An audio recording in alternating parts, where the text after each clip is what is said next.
This episode is brought to you by SmartVestor. Connect with an investing pro near you at RamseySolutions.com/SmartVestor. Greg is in Nashville. Hey, Greg, how are you? I'm good. How are you? Better than I deserve. What's up?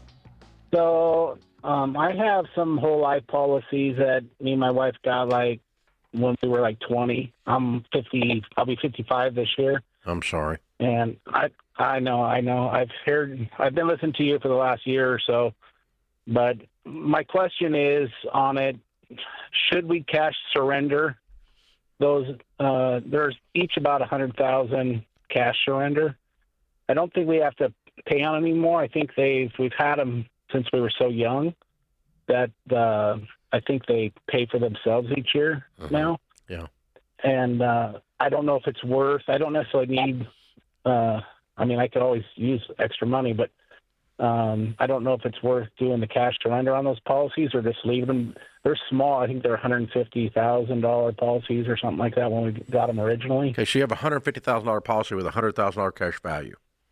Is that right? Yes. And you have two. And you have two of them. Grows like they sold you on that stuff when you were young. No, I'm going to make sure I understand what you've got. Stop a second. Do you have two $150,000 policies, and each of them have a $100,000 cash value in them? Yes, if we were to surrender them now. That's what I'm asking. Okay, good. Okay, and so if you die, you know they keep the $100,000, right? So you have $50,000 worth of insurance in essence. Do you follow me?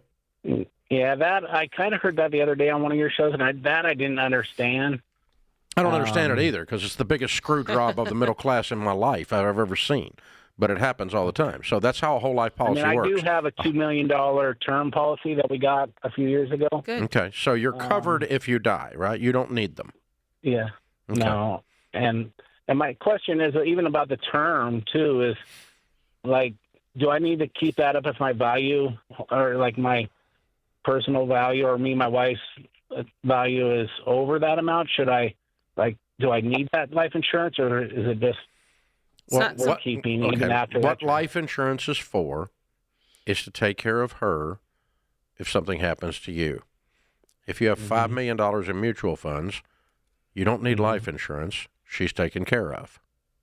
Okay. Does that make sense?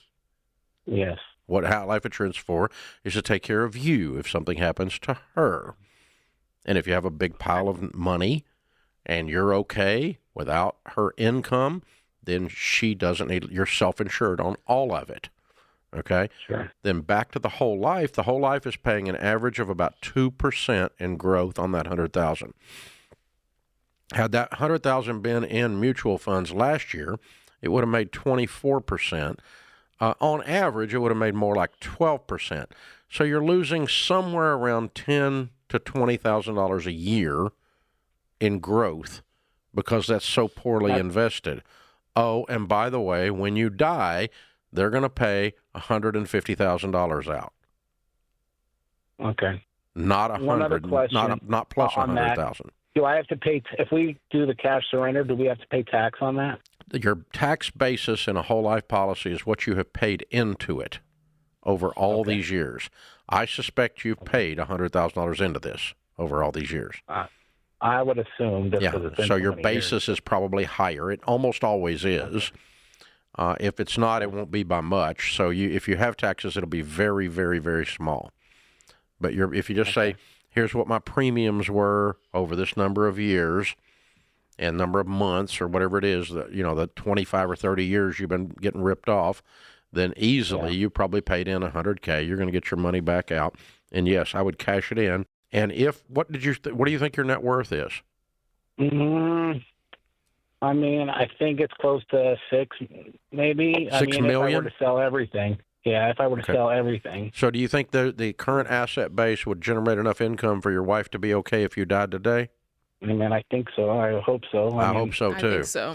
Yeah, I think pretty easily. That was kind of one of my other questions. Is I got some industrial property that I don't necessarily need anymore that I have that I still owe about. If I were to sell it, I could cash that out for about $2 million maybe. Yeah. After taxes, but I do make income on that. It's up but to I you. What do still you owe want the your money bank. invested in? That's an investment. And then you look at it and say, is this an investment that's giving me enough yield on my money? I mean, long-term investments you ought to be making 10+% on, whatever it is, real estate, mutual funds, whatever. There's not really anything else that you should, that's fairly low-risk portfolio that'll do that. Mine make a lot more than that, and I don't take a lot of risk. So, but you got to look at that piece of industrial property. Is it making you a good return? And then dump that.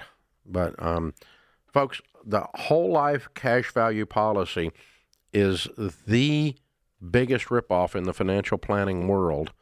I mean, it's like the payday lender to the middle class. You know, payday lender screws poor people, right? And these people screw you. And it's a horrible rate of return. When you die, they keep your money because you've been paying extra for this savings account that you don't get. They only pay the face value when you die. It's that simple. And so get some inexpensive term insurance while you need insurance. This guy doesn't even need that anymore, probably. And put your money, your investment money, in good investments that go up and they don't keep it when you die. And then you're not building a building in the skyline for somebody else. Where you think those life insurance buildings came from? They didn't come from Santa Claus, I know that. The same place those banks came from. They didn't come from Santa Claus. It came from them screwing you with credit cards all these years, and you're just smiling and going, I got airline miles, and you're just getting screwed over and over and over again. And it's just, you know, that's how this stuff happens. It's called a transfer of wealth from you to them because they're screwing you. And so you just learn about these things and you go, never again.